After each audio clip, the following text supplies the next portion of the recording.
Assalamualaikum warahmatullahi wabarakatuh. Perkenalkan, saya Imelda Dewi Khumairah dengan NIM 202111339 dari kelas 3I Hukum Ekonomi Syariah. Di sini saya akan menjelaskan tentang ta'arud al-adillah atau pertentangan antar dalil, guna memenuhi tugas mata kuliah usul fikih dengan dosen pengampu Bapak Dr. Muh Nasiruddin MA MAG. Berikut pemaparan materi yang akan saya sampaikan. Pengertian ta'arud al-adillah secara bahasa. Menurut bahasa, arud berarti takobul dan tamanu atau bertentangan dan sulitnya pertemuan. Sedangkan menurut Abdul Wahab Khalaf, secara bahasa, ta'arud berarti bertentangannya sesuatu dengan sesuatu yang lain. Secara etimologi, berarti salah satu dari dua dalil menghendaki hukum yang berbeda dari hukum yang dikehendaki dalil lain. Sedangkan secara istilah, ulama usul fikih mengartikan ta'arud adalah dalil yang masing-masing menghendaki hukum di waktu yang sama terhadap satu kejadian yang menyalahi hukum yang dikehendaki oleh dalil yang lain. Syarat-syarat ta'arud al-adillah. 1. Adanya dua dalil. 2. Keduanya memiliki martabat yang sama. 3. Keduanya berbeda. 4. Berkenaan dengan masalah yang sama. 5. Menghendaki hukum yang sama dalam satu waktu. Macam-macam ta'arud al-adillah. 1. Ta'arud antara Al-Quran dengan Al-Quran. 2. Ta'arud antara sunnah dengan sunnah. 3. Ta'arud antara sunnah dengan qiyas. 4. Ta'arud antara qiyas dengan qiyas. Tempat-tempat yang diduga terjadi ta'arud al-adillah. Meskipun ta'arud merupakan persoalan lahiriah saja dan bukan secara hakiki, namun bisa saja nampak terjadi ta'arud pada sesama dalil-dalil qat'i dan sesama dalil-dalil zonni. Tidak boleh terjadi pertentangan antara dalil qat'i dengan dalil zonni, antara nas dengan ijma atau qiyas, dan antara ijma dengan qiyas. Andai kata nampak terjadi pertentangan, maka pada hakikatnya tidaklah ta'arud secara hakiki. Sekelompok ulama ahli usul fikih memandang bahwa ta'arud tidak bisa terjadi di antara dua dalil yang sama-sama qat'i. Sedangkan Az-Zuhaili berpendapat bahwa pembatasan tempat yang diduga terjadi ta'arud pada dalil-dalil yang zonni saja adalah tindakan sewenang-wenang, karena yang namanya ta'arud hanyalah terjadi pada sisi zahirnya dalil saja. Seperti halnya ta'arud terjadi pada dalil-dalil yang zonni, maka juga terjadi pada dalil-dalil yang qat'i. Pendapat beberapa ulama tentang ta'arud al-adillah. Para ulama berbeda pendapat mengenai masalah perbenturan antara dua dalil yang qat'i, yaitu A. Pendapat terbanyak di kalangan ulama menyatakan bahwa antara dua dalil yang qat'i tidak mungkin terjadi pertentangan. Alasannya, karena setiap dalil yang qat'i mengharuskan adanya hukum atau madlul.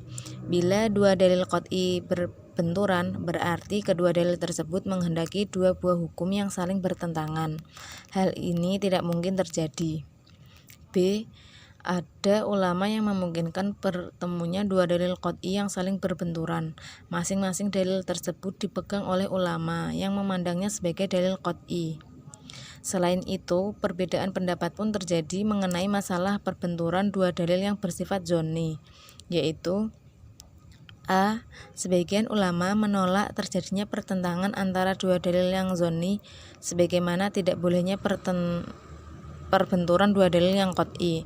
B. Golongan lain membolehkan terjadinya pertentangan dua dalil yang zonni, karena tidak ada halangan bagi pertentangan tersebut selama terbatas pada dalil yang bukan qat'i. Penyelesaian ta'arud al-adillah. Ulama Hanafiyah dan ulama Syafi'iyah berbeda pendapat mengenai cara penyelesaian ta'arud al-adillah. Menurut Hanafiyah, cara yang dilakukan yaitu dengan 1. Nas, 2. Tarjih, 3. Al-jam wa al-taufik. 4. Tasakut al-dalilain.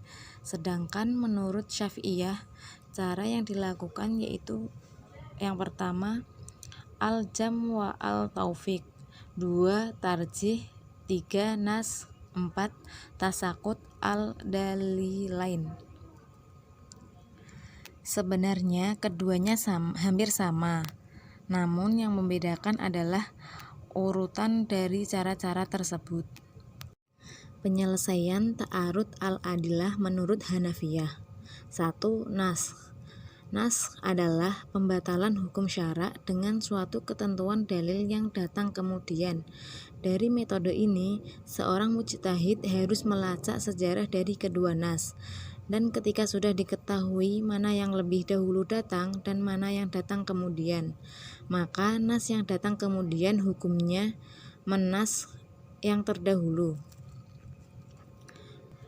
Contohnya yaitu Quran Surat An-Nisa ayat 15 yang berbunyi, wallati ya'tinal fahisyata min nisaikum fastashhidu 'alaihinna arba'atan minkum fa in syahidu fa amsikuhunna fil buyuti hatta yatawaffahunnal mautu aw yaj'alallahu lahunna sabila, yang artinya, dan terhadap para wanita yang mengerjakan perbuatan keji, hendaklah ada 4 orang saksi di antara kamu yang menyaksikannya. Kemudian apabila telah memberikan persaksian, maka kurunglah mereka wanita-wanita itu dalam rumah sampai mereka menemui ajalnya, atau sampai Allah memberikan jalan lain kepadanya. Surat tersebut dinas oleh Quran Surat An-Nur ayat 2 yang berbunyi, az-zaniyatu waz-zani fajlidu kulla wahidin minhuma mi'ata jaldah, yang artinya pezina perempuan dan pezina laki-laki deralah masing-masing 100 kali. Pada ayat pertama menjelaskan bahwa sanksi terhadap pezina pada mulanya adalah dikurung di rumah sampai mati. Namun hukum yang tersebut tidak berlaku lagi dengan telah adanya had zina, yaitu didera 100 kali. 2. Tarjih.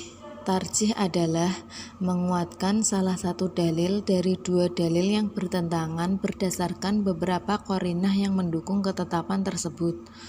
Apabila dua dalil yang bertentangan sulit dilacak sejarahnya oleh seorang mujtahid, maka mujtahid tersebut harus merojihkan salah satu dalil ketika memungkinkan.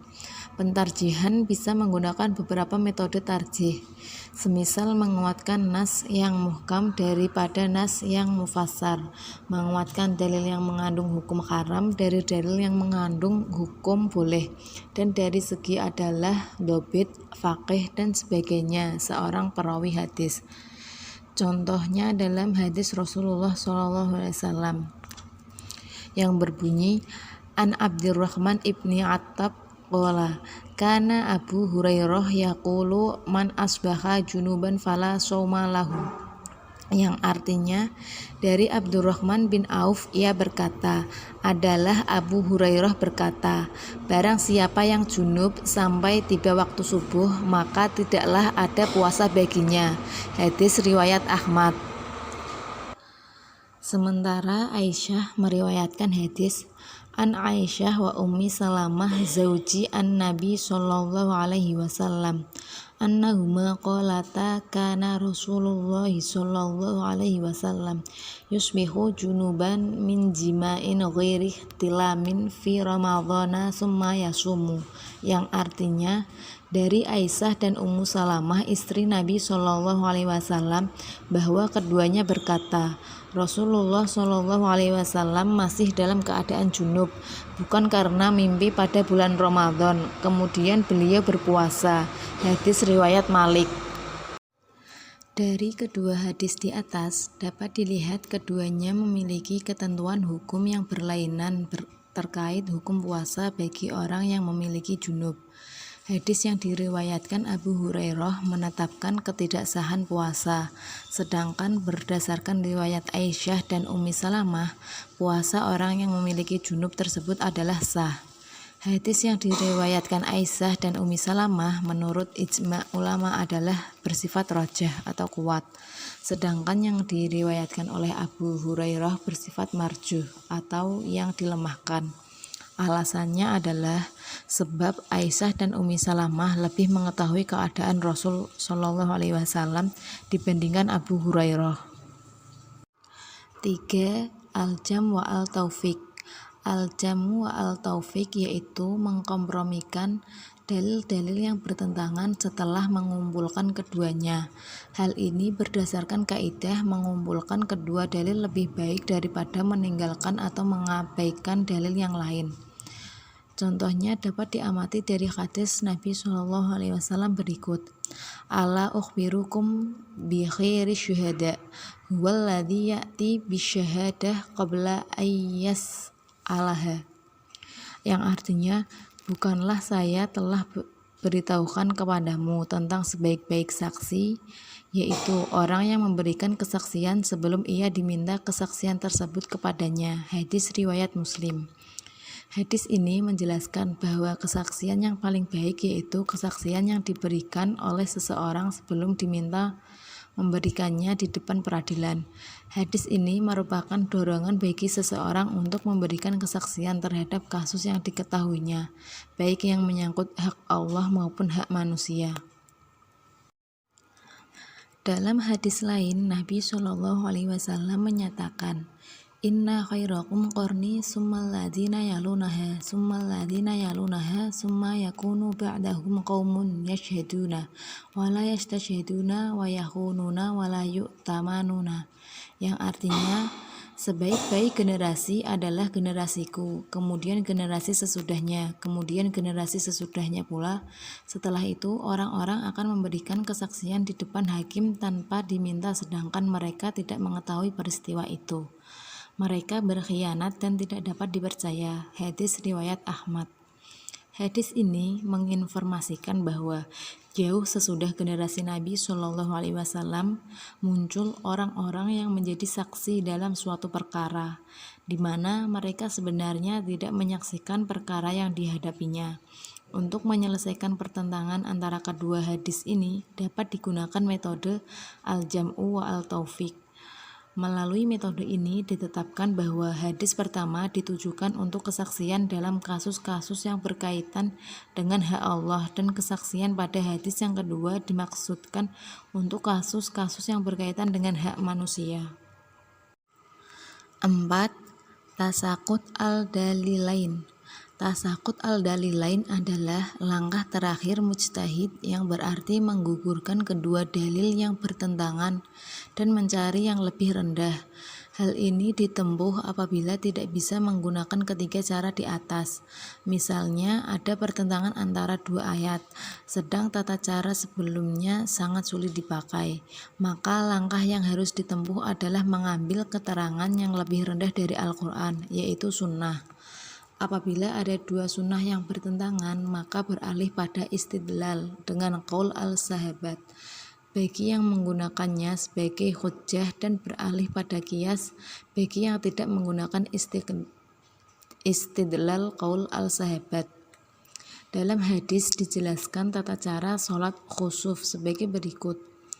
Annan Nabiyya sallallahu alaihi wasallam sholla sholatal kusufi kama tusalluna ra'atan wasayajdatain, yang artinya bahwa Nabi Shallallahu Alaihi Wasallam melakukan sholat khusuf sebagaimana kamu melakukan sholat sunnah biasa, yaitu 1 rakaat dengan 2 kali sujud.